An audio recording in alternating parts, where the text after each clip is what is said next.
ঈশ্বর কি আছেন নাকি নেই? হাজার হাজার বছর ধরে এই প্রশ্নটা আমাদের ভাবিয়ে তুলেছে।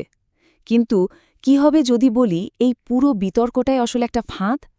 চলুন আজকের এই বিশ্লেষণে এই চিরাচরিত হ্যাঁ বা না এর খেলা থেকে বেরিয়ে এসে একদম নতুন একটা দৃষ্টিকোণ থেকে ব্যাপারটা বোঝার চেষ্টা করি। এই কথাটা দিয়ে শুরু করা যাক। এটা কিন্তু মানুষের সেই গভীর ভয় বা অ্যাংজাইটির একটা ছবি তুলে ধরে। আমরা প্রায়ই একজন ব্যক্তিগত ঈশ্বরের খোঁজ করি, যিনি এসে আমাদের সব দুঃখ কষ্ট থেকে মুক্তি দেবেন। ব্যাপারটা অনেকটা এরকম, যেন আমরা নিজেরাই নিজেদের একটা কাল্পনিক জেলে বন্দি করে রেখেছি আর অপেক্ষা করছি কেউ এসে আমাদের বাঁচাবে। দেখুন, এই যে আস্তিক নাস্তিকের বিতর্ক, এটা আসলে একই মুদ্রার এপিঠোপিঠ। একজন একটা উত্তরাধিকার সূত্রে পাওয়া গল্পকে বিশ্বাস করে, আরেকজন সেই একই গল্পকে অবিশ্বাস করে। কিন্তু মজার ব্যাপার হলো, দুজনেরই মনোযোগের কেন্দ্রবিন্দু কিন্তু ওই একটাই, একটা ধার করা ধারণা। তাই দুটোই এক ধরনের অন্ধত্ব হতে পারে। আচ্ছা, আসুন তো এই ফাঁদটা নিয়ে আরেকটু গভীরে যাওয়া যাক।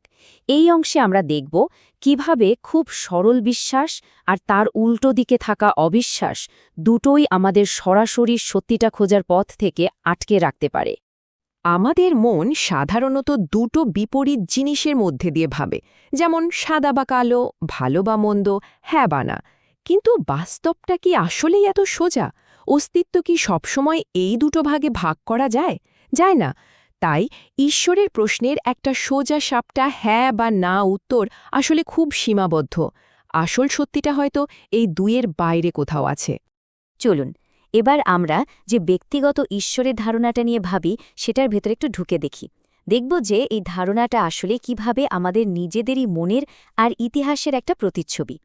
এই যে কথাটা, এর মানে হলো আমরা আমাদের নিজেদের মানবিক গুণগুলো, যেমন রাগ, ভালোবাসা, হিংসা, দয়া, এগুলোকেই মহাবিশ্বের ওপর চাপিয়ে দিই আর তাকে ঈশ্বর বলে ডাকি। মানে মানুষ তার নিজের চেহারাতেই ঈশ্বরকে কল্পনা করে। ভাবুন তো, যদি ঘোড়ারা ঈশ্বরকে নিয়ে ভাবত, তাদের ঈশ্বর নিশ্চয়ই একটা ঘোড়াই হতো, তাই না? এই টাইমলাইনটা দেখুন, কি পরিষ্কারভাবে দেখা যাচ্ছে। দেবতারা আসলে তাদের সৃষ্টিকারী সংস্কৃতির সঙ্গেই বাধা। একসময় প্রাচীন মিশরের রা বা গ্রিসের জিউস ছিলেন সর্বশক্তিমান। আজ তারা কোথায়? তারা এখন হয় মিউজিয়ামে রাখা মূর্তি, নয়তো বইয়ের পাতার চরিত্র। যখন সংস্কৃতি বদলে যায়, তখন তাদের তৈরি করা দেবতারাও হারিয়ে যায়। আর সবচেয়ে ইন্টারেস্টিং ব্যাপার কি জানেন? এই সমালোচনা কিন্তু কোনো আধুনিক ধারণা নয়। সেই প্রাচীন গ্রিক দার্শনিক জেনোফেনিসও দেবতাদের ওপর মানুষের গুণাবলী চাপিয়ে দেওয়ার এই অভ্যাসের সমালোচনা করেছিলেন। তার মানে এই ভাবনাটার একটা গভীর দার্শনিক ইতিহাস আছে। তাহলে বিকল্পটা কি? ঈশ্বর যদি মানুষের তৈরি একটা ধারণা হয়, তাহলে সত্যিটা কি? এখানেই আমাদের আলোচনা একটা নতুন মোড় নেবে। আমরা একটা স্থির বিশেষ্য বা নাউন থেকে একটা জীবন্ত গতিশীল গুণ বা কোয়ালিটির দিকে যাব। একটু ভাবুন তো, নদী কি শুধুই একটা বস্তু, নাকি এটা আসলে একটা প্রক্রিয়া যা সমানে বয়ে চলেছে? একটা ফুল কি স্থির, নাকি সেটা আসলে ফুটে চলেছে? আমাদের ভাষা সবকিছুকে একটা ছবির মতো স্থির করে দেয়, কিন্তু জীবন তো আসলে একটা সিনেমার মতো চলতেই থাকে। বিশেষ্য বা নাউন জিনিসটাকে মৃত করে দেয়, কিন্তু ক্রিয়াপদ বা ভার্ব তাকে জীবন্ত রাখে। এখানেই কিন্তু মূল পার্থক্যটা পরিষ্কার হয়ে যায়। ঈশ্বর বলতে আমরা বুঝি একজন ব্যক্তি, একজন সৃষ্টিকর্তা, একজন বিচারক। কিন্তু ঈশ্বরীয়তা কোনো ব্যক্তি নয়, এটা একটা গুণ, একটা শক্তি। এটা মহাবিশ্বের একটা অন্তর্নিহিত ধর্ম, একটা প্রবাহমান প্রক্রিয়া। অনেকটা বিদ্যুতের মতো। বিদ্যুতের তো কোনো ব্যক্তিত্ব নেই, রাগ বা অভিমান নেই, তাই না? সে শুধু আছে, কাজ করে যাচ্ছে। এই কথাটা আগের ধারণাটাকেই আরও জোরালো করছে। মানে জীবন যদি সবসময় বদলাতেই থাকে, তাহলে মহাবিশ্বের পরম সত্যটা স্থির হবে কি করে? একটা ঈশ্বর যে নাচতে পারে না, সময়ের সাথে বদলাতে পারে না, সে তো একটা গাছের পাতার চেয়েও কম জীবন্ত। জীবন মানেই প্রবাহ। আচ্ছা, এই যে ঈশ্বরীয়তার ধারণা, এটা কিন্তু কোনো নতুন আবিষ্কার নয়। চলুন দেখি কিভাবে এই একই ধারণা প্রাচীন প্রাচ্যের দর্শনগুলোতে বারবার ফিরে এসেছে।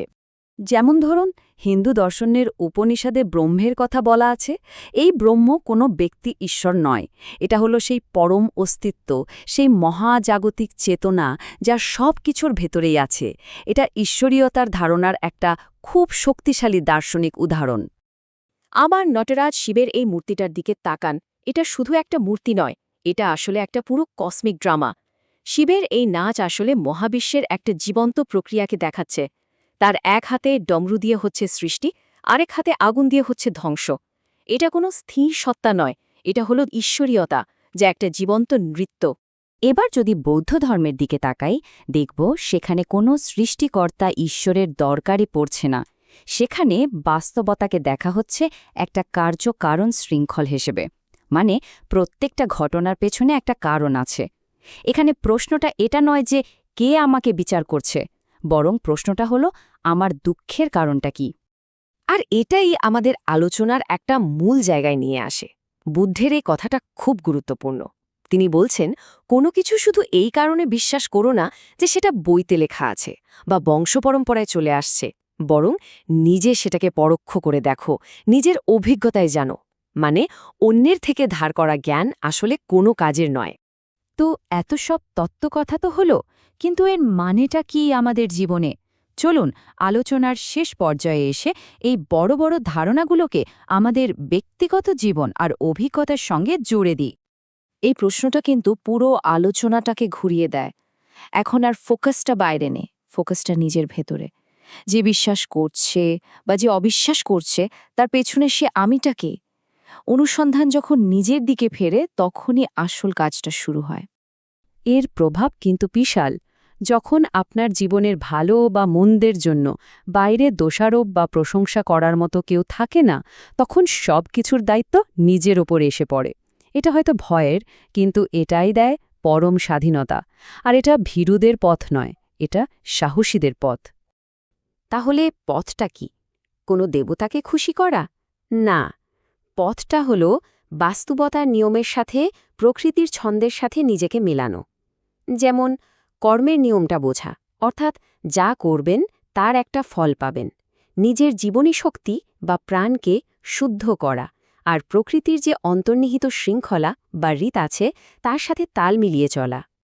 আমরা এই প্রশ্নটা দিয়েই আজকের আলোচনা শেষ করছি।